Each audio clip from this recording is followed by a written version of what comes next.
Welcome to this special episode of Heritage Connect. If you like our videos, please press the like button, subscribe our channel, and also press the bell notification and show us all your support. Today, we are celebrating the birth anniversary of one of the greatest Goans, Dr. Bernat Perez da Silva, who was the only Goan who became the governor of the Portuguese India in the year 1822. Currently, we are at BPS Sports Club Margao, which is known after Bernat Perez da Silva. Today, we'll be meeting up some people from where we are going to know about the history of Bernat Perez da Silva and also regarding this sports club. Let's go, guys.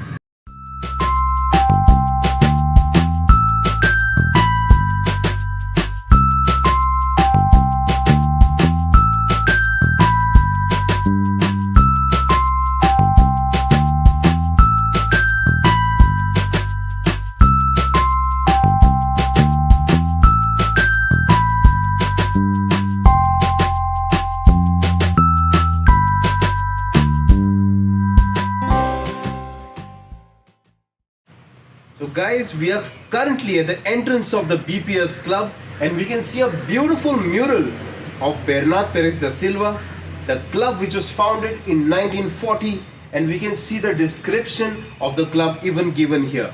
Now we will meet up a very special person, my good friend and the president of this club, Mr. Santosh George.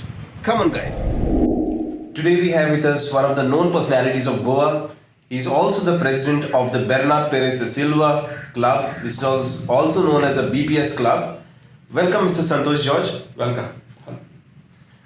Mr. Santosh, I would just like to know about how was this club started and about the history of this club. In appreciation of the good work done by Mr. Bernardo Perez da Silva, the Portugal government decided to donate this land in his memory. And in January 1940, this club was formed. Today, I'm happy to tell you all, because of this land, we could conduct a lot of sports activities and social cultural activities also. Okay. Mr. Santosh, I would like to know, tell us something about Bernat Perez da Silva's history. Bernardo Perez Silva was the first Goan governor appointed by the Portuguese government. He was born in Neura, and at his early age he lost his parents, and his uncle took care of him and he could complete his medical studies. From there he started teaching in the same hospital, and because of his good work started becoming more and more popular. There was a time he was elected twice in the parliament and he became very popular. From then, the Portugal government appointed him as a governor of Goa for a short term. Mr. Santosh, as we know, BPS Club is very famous all across Goa. We would like to know about the activities that you all have done, how you all have transformed this club in your tenure. Now, this is my second time as a president. We, as directed, we have been doing a lot of sports activities and social cultural activities. BPS Sports Club have built a lot of facilities for sports children, like table tennis. We have got many state level players, and some of them have played for Indian team also. Their names are Tanishi Kirtani, Wesley Rosario. These are the players, our members' children, who used to take the advantage of the facilities. Nagesh Verekar, another birding fellow who has been selected for India team, they have been coming regularly. So BPS Sports Club has been providing all these sports facilities to the children, and because of their talents they have grown up. Same thing, we have got long awaited tennis courts. Now these tennis courts will be used as a practice ground for national games. So BPS has been in the forefront in promoting sports, and every year during our club day functions we give scholarship for children. Maybe they might be non-members or members who have excelled in sports, and we allow non-members also to come over here if they are talented and all. So this has been going on for a long time. So, thank you very much, Santosh Bab, for promoting sports so well in Goa so that the next generation of Goa will be the best sports people in the world. Bernat Perez da Silva Club Committee has kept the legacy of BPS alive so that the future generation also knows about him for the next 100 to 200 and even more number of years. Thank you, Santosh Bab.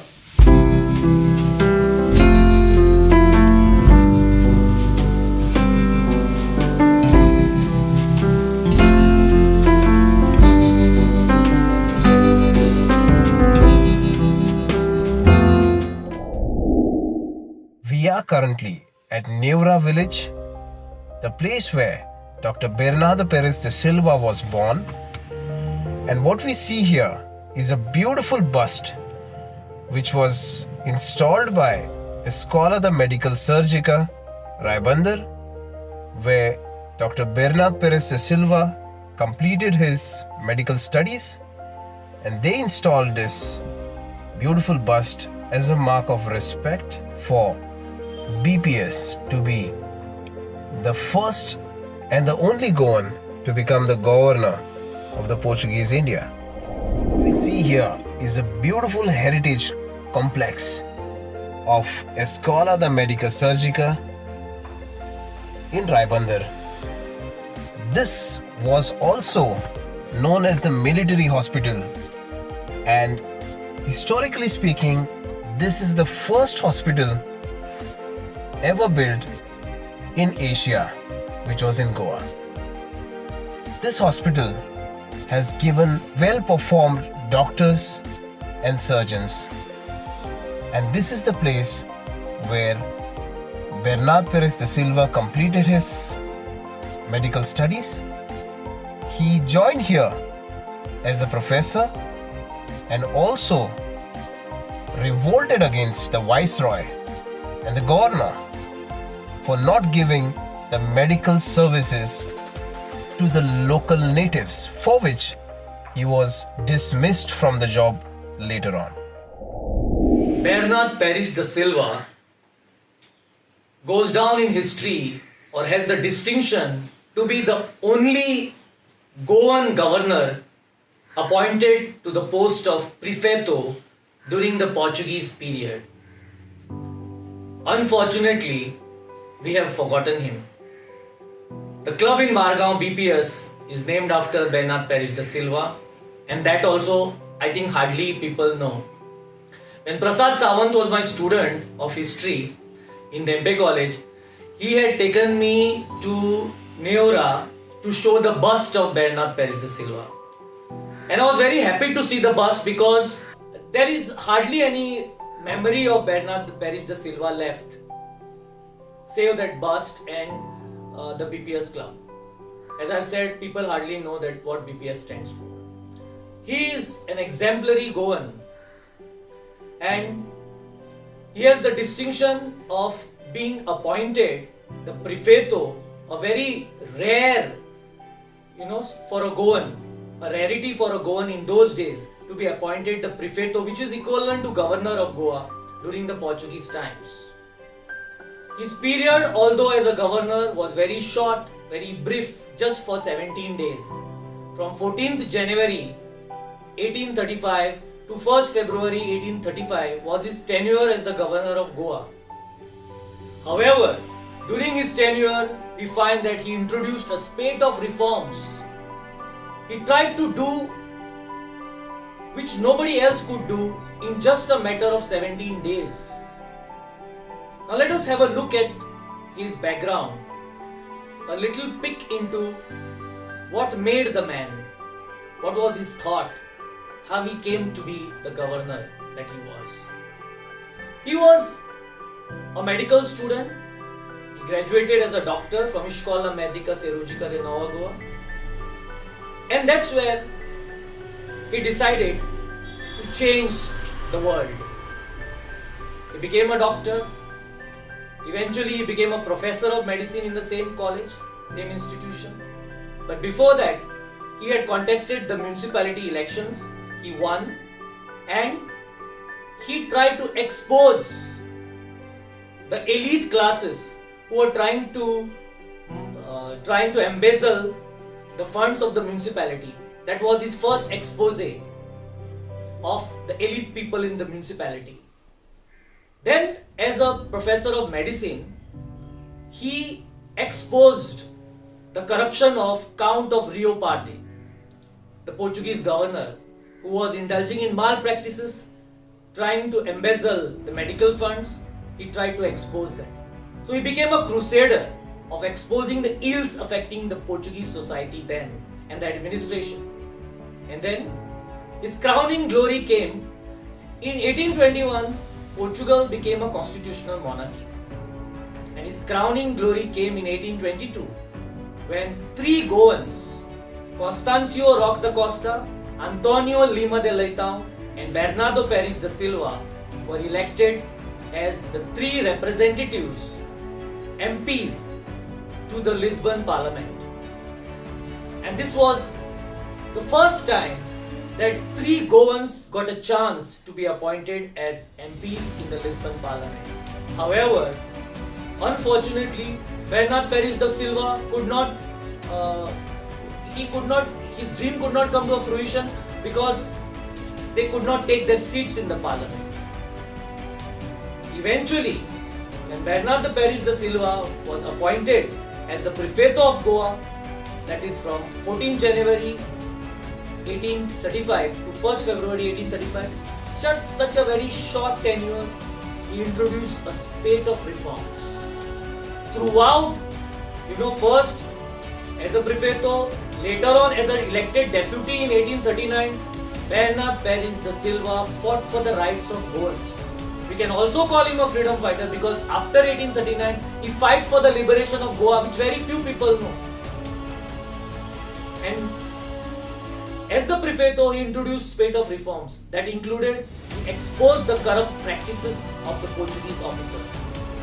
In fact, he saw to it that the exacting officials in the village were done away with. They were removed from their positions, and it was a shock to them because of their corrupt practices. He saw to it that the heavy taxes paid by the Comunidade to the government are revoked. Why should the Comunidade, the ancient Gaonkari system, pay taxes, heavy taxes to the Portuguese government? He stood for the rights of the Comunidade. He stood for the rights of the common people. He was against the elite people. Then he did away with the malpractices in the judicial system, in the finance department, and he introduced a new city council, a new municipality. Unfortunately, on 1st February 1835, he was overthrown by a military revolt because the Portuguese government and the other officials could not tolerate Bernardo Pérez da Silva's reforms, and he found he was against them. So they saw to it that he was overthrown in a military coup, in 1835. And then, once again, in November 1839, he was elected as a deputy in the Lisbon Parliament.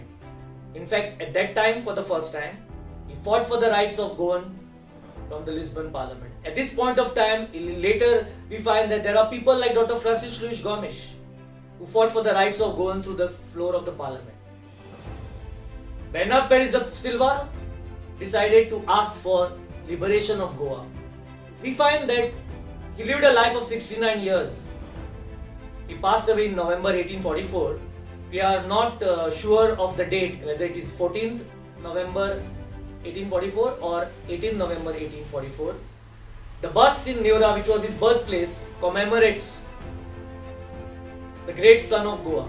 However, I am very happy that through this serial of Heritage Connect, Yogesh and his team is trying to bring out I would say unsung hero, a freedom fighter, a protector of the rights of the people.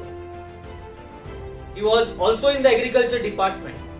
There also he had tried to introduce reforms. So throughout his life we find that he was fighting for the people of Goa, and especially the marginalized people. He was against the elite. So you can imagine his clout among the common people of Goa. However, we find that history has not given him the due that he deserves. As I've said in the beginning, only a bust and the name BPS Club in Margao. We should have celebrated his birth and death anniversaries. We should have commemorated his death anniversary. We should have celebrated his birth anniversary. However, it has not happened. So, we need to, maybe through this serial, I would like to appeal to the people and to the government to celebrate this man, Bernard Parish da Silva, to commemorate him and to see that his ideals, which are pertinent till today, are percolated among the people, and the people celebrate Bernard Parish da Silva, who goes down in history and has the distinction of being the only Goan to be appointed to the position of prefeito. Prefeito is equivalent to governor in the history of Portuguese Goa. Okay, and even if you see after liberation, there has been not a single Goan governor. So Bernard Parish da Silva, if you go to see, is the only Goan governor in the history of Goa till date. So I would like to thank Heritage Connect for giving me this opportunity to speak about an unsung hero in Goa's history. Thank you.